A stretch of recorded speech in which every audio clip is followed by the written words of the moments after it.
नमस्कार विद्यार्थी मित्रांनो, डॉक्टर सुशील स्पॉटलाईट या आपल्या यूट्यूब चॅनलवर तुमचं सर्वांचं स्वागत आहे. या लेक्चरमध्ये आपण जाणून घेणार आहोत H1B व्हिसाबद्दल. हा H1B व्हिसा जो आहे तो खूप न्यूजमध्ये आहे. अमेरिकेचा H1B व्हिसा जो आहे तर त्याचे महत्त्वाचे फॅक्ट्स आपण बघणार आहोत. तत्पूर्वी हे आपलं टेलिग्राम चॅनल आहे, या नावाचा आपला फेसबुकवर ग्रुपही आहे, तो सायमल्टेनियसली फॉलो करा. तर H1B व्हिसा जो आहे तो अमेरिकेच्या इमिग्रेशन अँड नॅशनॅलिटी ॲक्टच्या अंतर्गत जारी केला जातो. सर्वात बेसिक गोष्ट व्हिसा काय असतं. व्हिसा म्हणजे तुम्हाला एखाद्या देशामध्ये जर प्रवेश करायचा असेल, एखाद्या देशातून बाहेर पडायचं असेल म्हणजे बॉर्डर क्रॉस करायची, किंवा एखाद्या देशामधून तुम्हाला जायचं आहे पुढं जायचं आहे कुठंतरी, पण त्या देशातून तुम्ही वापर करणार आहात त्या देशातल्या रस्त्यांचा, तर त्या केसमध्ये व्हिसा नावाची एक गोष्ट तुम्हाला लागते. व्हिसा म्हणजे काय, तर या संबंधीची परवानगी देणारा एक कागद असतो की जो तुम्हाला त्या देशात प्रवेश करण्यासाठी, त्या देशातून बाहेर जाण्यासाठी तो परवाना एक प्रकारचा, त्याला व्हिसा म्हटलं जातं. आता हा जो H1B व्हिसा आहे याचं जे मूळ आहे ते H1 व्हिसामध्ये आहे. H1 व्हिसामधून हा इव्हॉल्व होतो. 1990मध्ये या H1 व्हिसाचे 2 प्रकार करण्यात आले. ते म्हणजे काय, एक होता H1A व्हिसा, हा नर्सेस करता आहे, आणि दुसरा आहे H1B व्हिसा. आता H1B व्हिसा हा जगात खूप पॉप्युलर आहे अमेरिकेचा. का आहे तर तो विदेशी लोकांसाठी आहे. अमेरिकेत जे बाहेरच्या देशातली लोकं जातात आणि ते कशासाठी, तर कुठला बिझनेस किंवा कुठला व्यापार असेल त्यासंबंधी, ट्रेड और बिझनेस, तर त्या लोकांना H1B व्हिसा दिला जातो. हा नॉन इमिग्रंट व्हिसा आहे, अस्थलांतरितांसाठीचा व्हिसा आहे. म्हणजे एखादा जॉब आहे, तो जॉब तुम्हाला करायचा आहे, त्या कंपनीकडून तसं लेखी दिलं जातं आणि त्या याच्यामध्ये तुम्हाला H1B व्हिसा लागू होणार. त्याच्या बऱ्याचशा कंडिशनसुद्धा आहेत, त्याचं मिनिमम पेमेंट जे असणं वगैरे वगैरे. तर एक चांगला जो जॉब असतो त्याच्यासाठीचं बेसिक आहे की तुम्हाला ग्रॅज्युएशन पण तुमचं असणं गरजेचं आहे. असा हा अस्थलांतरितांसाठीचा नॉन इमिग्रंट व्हिसा जो आहे H1B व्हिसा, तो US तर्फे जारी केला जातो. की ज्या कंपनी USमध्ये आज काम करत आहेत त्यांना जे काही कामगार वर्ग लागतो, तर तो भारतासारख्या देशांमधून, चीनमधून तिथं मोठ्या प्रमाणावर येत असतो. आता बाहेरची लोकं तिथं का कामगार म्हणून पाहिजेत, तर सिंपल गोष्ट आहे, US मधला जो यूथ आहे त्याचं जे लिव्हिंग स्टँडर्ड आहे त्याच्यासाठी त्याला जे काही सॅलरी अपेक्षित आहे, आणि डेव्हलपिंग कंट्रीज जर भारतासारखा विचार केला तर भारतातली जी लोकं आहेत त्यांचं लिव्हिंग स्टँडर्ड, त्यांच्या अपेक्षा ज्या आहेत पगाराच्या, तर याच्यामध्ये बरीच तफावत दिसून येते. आणि कमी याच्यात एक चांगले स्किल्ड लोक जर तुम्हाला त्याच क्वालिटीचे मिळत असतील तर त्या केसमध्ये ऑब्वियसली तुम्ही कमी सॅलरीवाल्यांना प्रेफर कराल. साधी गोष्ट आहे, भांडवलशाही आहे, आणि त्याच्यामध्ये ह्या गोष्टी एकदम सर्रास होतात. आणि त्याच्याकरता भारतासारख्या देशातून कितीतरी कामगार जात असतात, हा ना. यांच्याकडे थेरॉटिकल किंवा टेक्नॉलॉजिकल तज्ज्ञ असतात, ते म्हणजे तांत्रिक तज्ज्ञ, कुठल्या कुठल्या क्षेत्रातले तज्ज्ञ असतात हे, IT, finance, account, architecture, engineering, mathematics, science, medicine. आता याच्यासाठी किमान बॅचलर डिग्री त्यांच्याकडं असणं अपेक्षित असतं, किंवा त्याच्यापेक्षा जास्त जर शिक्षण असलं तरी पण चालेल, पण किमान एक बॅचलर डिग्री असणं गरजेचं असतं. आता US मधले पण जे एम्प्लॉयर आहेत, म्हणजे तिथल्या ज्या कंपन्या आहेत, त्यांचे जे मालक आहेत, त्यांचं सिंपल गणित आहे की जास्तीत जास्त स्टाफ जो आहे तर तो in case of long term जर असाइनमेंट असेल, म्हणजे एक लाँग टर्म प्रोजेक्ट असेल, तर त्या केसमध्ये H1B व्हिसाच्या द्वारेच तो आला पाहिजे अमेरिकेमध्ये. याचं रिझन पण असं आहे की H1B व्हिसा घेऊन जर तुम्ही अमेरिकेत गेला तर तुमचा ग्रीन कार्डचा मार्ग सोपा होऊन जातो. अमेरिकेमध्ये ग्रीन कार्ड म्हणजे काय, तुम्हाला कायमस्वरूपी अमेरिकेचं नागरिकत्व मिळतं आणि बाकीचे अधिकार तुम्हाला मिळतात. तर त्याच्यामुळे हे फार सोपं असतं की H1B व्हिसा मिळाला तर तुमच्यासाठी हे ट्रम्प कार्ड आहे की तुम्हाला ग्रीन कार्ड मिळण्याचे चान्सेस खूप जास्त वाढून जातात. मग त्याच्यामध्ये पण 6 वर्षाचा कालावधी वगैरे त्या कंडिशन्स आहेत. दुसरी महत्त्वाची गोष्ट की आता हे कोणाला इम्पॅक्ट होतो ना, म्हणजे एखाद्या वेळेस अशी न्यूज येते की H1B व्हिसा जो आहे तो अमेरिकेने कमी करायचा ठरवलेला आहे. मग त्या केसमध्ये भारतातल्या कितीतरी भारतीय कंपन्या, इन्फोसिस, TCS, विप्रो, ह्या आज अमेरिकेमध्ये आहेत आणि त्या तिथून काम करतात.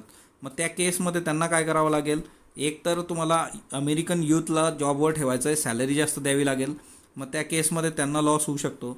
दुसरं जे US मधल्याच कंपन्या आहेत, ॲपल असेल, फेसबुक असेल, गुगल असेल, तर हे पण H1B व्हिसा वापरतात. तुम्हाला सिंपल सांगितलं, आणि तिथल्या इथं जास्त पेमेंट देण्यापेक्षा मग ते बाहेरच्या देशांमधून बोलवून मग त्याच्यात वर्क करतात.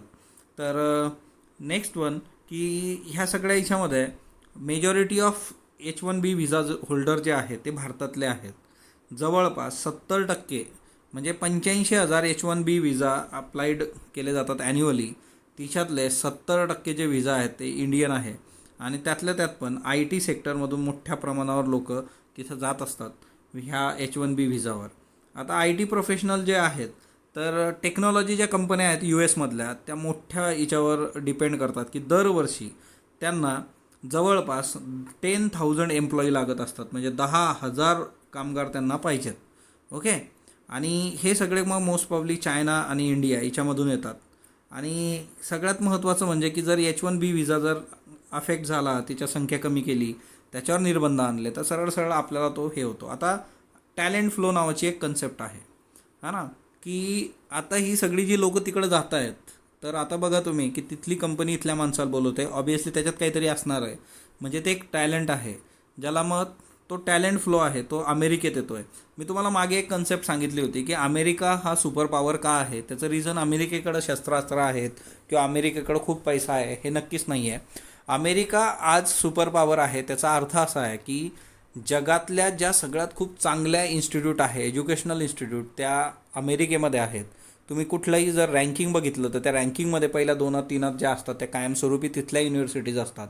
जगातल्या प्रत्येक व्यक्तीला वाटतं की त्याने अमेरिकेत शिकलं पाहिजे. ज्या लोकांना बाहेर शिकण्याची इच्छा आहे, तुम्ही बघा जास्तीचं हायर एज्युकेशनवाले असतात की त्यांचं सरळ गणित असतं की बाबा तिथून US मधून MS करायचं, हे करायचं वगैरे वगैरे. आणि याच्यामुळेच हा सगळा जो काही टॅलेंटचा फ्लो त्यांच्याकडे येतो आहे, ब्रेन गेन ज्याला म्हणतो आपण, तो ब्रेन गेन ते करतात आणि त्याच्यामुळेच अमेरिका आज सुपर पॉवर आहे. तिच्यामुळे H1B व्हिसा खूप तिच्यावर निर्बंध आणण्याचे चान्सेस अमेरिकेद्वारे कमी आहेत. तर ते एक महत्त्वाचं लक्षात ठेवा टॅलेंट फ्लोच्या बाबतीत. दुसरी महत्त्वाची गोष्ट, आता यांनी हिच्यामध्ये काही स्ट्रिक्ट रूल केलेले आहेत H1B व्हिसाच्या बाबतीमध्ये आणि इंडियन्सला याच्यामध्ये थोडा प्रॉब्लेम्स येऊ शकतो असं पण म्हटलं जातं. आता H1B व्हिसा जो असेल तो फक्त मोस्ट स्किल फॉरेनरसाठी आणि हायेस्ट पेड बेनिफिशियरीसाठी असणार आहे, म्हणजे खूप चांगलं सॅलरी असणार आहे आणि खूप स्किल्ड लोकांसाठी. आता हे जे USCIS जे आहे तर ते तुमचं ॲप्लिकेशन रिजेक्ट करू शकते जर त्यांना प्रॉपर इन्फॉर्मेशन मिळाली नाही तर. दुसरी महत्त्वाची गोष्ट की तुम्हाला जर H1B व्हिसा पाहिजे असेल तर तुम्ही इलेक्ट्रॉनिकली रजिस्टर करावं लागेल तुम्हाला USCISवर. त्याच्यानंतर तुमचा H1B व्हिसा जर एक्सपायर झाला असेल तर त्या केसमध्ये तुम्हाला डिपोर्ट केलं जाऊ शकतं, म्हणजे US ती प्रोसेस सुरू करू शकतं. त्याच्यानंतर आता समजा पती काम करतो आहे तर पत्नीला तिथं, म्हणजे आता एक्स नावाची व्यक्ती आहे, हा ना, हा एक मेल आहे आणि त्याला अमेरिकेत जॉब मिळतो आहे, याचं लग्न झालेलं आहे, त्याची जी वाईफ आहे वाय, तर वायच्या कामावर म्हणजे अमेरिकेत तिला काम करता येईल की नाही, तर हा एक महत्त्वाचा इश्यू आहे. तर तिला काम करता येणार नाही. जर H1B व्हिसावर असाल तुम्ही तर तुमच्या स्पाऊसला काम तिथं करता येणार नाही. तर हा एक त्यातला महत्त्वाचा मुद्दा आहे. त्याच्यानंतर दुसरा एक इश्यू असतो जॉब स्विचचा इश्यू असतो.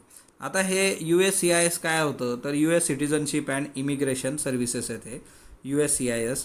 आता सगळ्यात महत्त्वाचं काय असतं की तुम्हाला जर जॉब शिफ्ट करायचा असला, म्हणजे एका ठिकाणाहून दुसऱ्या याच्यात जायचं असलं तुम्हाला, तर बऱ्याचदा असं होतं की USCIS तुम्हाला डिनाय करतं आणि तिच्यामध्ये बऱ्याचशा गोष्टी असतात आणि तिच्यामध्ये ते सांगू शकतात की बाबा तुमची जी नवीन पोझिशन आहे ती स्पेशली ऑक्युपेशनमध्ये येत नाही. हे जे आपण वरती बघितलं होतं की यांनी काय केलेलं आहे, आता स्पेशलिटी ऑक्युपेशन्स म्हणून कन्सेप्ट आणलेली आहे H1B व्हिसासाठी. आणि याच्यामध्ये म्हणजे तुम्ही जर आधी X कंपनीमध्ये काम करत होता आणि नंतर तुम्हाला आता Y कंपनीत US मध्येच काम करायचं आहे, पण जर म्हणजे तुमची इथली जे काही पोझिशन असणार आहे आणि इथली वायमधली पोझिशन याच्यात जर USCISने ऑब्जेक्शन घेतलं की तुमची वाय कंपनीतली जी पोझिशन आहे ती स्पेशली ऑक्युपेशनमध्ये, स्पेशालिटी ऑक्युपेशनमध्ये येत नाही, तर तुम्हाला ते करता येणार नाही तर तुमचा H1B व्हिसा गेला. तर हे एक महत्त्वाचं लक्षात ठेवा. त्याच्यानंतर H1B व्हिसा ज्यावेळेस मिळतो त्यावेळेस तुम्ही तुमची लहान मुलं ज्यांचं वय 21 वर्षापेक्षा कमी आहे किंवा तुमची पत्नी किंवा पत्नी असेल तर पती, है ना, वाईस वर्सा, यांना US आणू शकता आणि यांना काय मिळतो H4 व्हिसा मिळतो. बघा, पत्नीला मुलांना H4 व्हिसा मिळेल. म्हणजे हे कोण आहेत, हे आहेत डिपेंडंट. ओके, तर यांना H4 व्हिसा फॉर डिपेंडंट मिळतो. दुसरी महत्त्वाची गोष्ट की H1B व्हिसा होल्डर जो आहे तो जितके दिवस अमेरिकेत राहील तितके दिवस यांना अमेरिकेत राहण्याची परवानगी असते. पण H14 व्हिसाला काही रेस्ट्रिक्शन्स आहेत, ते तिथं काम करू शकत नाही, ते तुम्हाला मी आधीच सांगितलं. दुसरी महत्त्वाची गोष्ट, ते शाळेत जाऊ शकतात, शाळा अटेंड करू शकतात, त्यांना ड्रायव्हिंग लायसन्स तिथं मिळू शकतं आणि त्या अकाउंट काढू शकतात बँकेमध्ये USच्या. तर तेवढं एक महत्त्वाचं आहे. तर H1B व्हिसाच्या बाबतीत हे फॅक्ट्स लक्षात ठेवा. स्पॉटलाईट बरोबर जोडलेलं राहा. स्पॉटलाईटला लाईक करा, शेअर करा, सबस्क्राईब करा.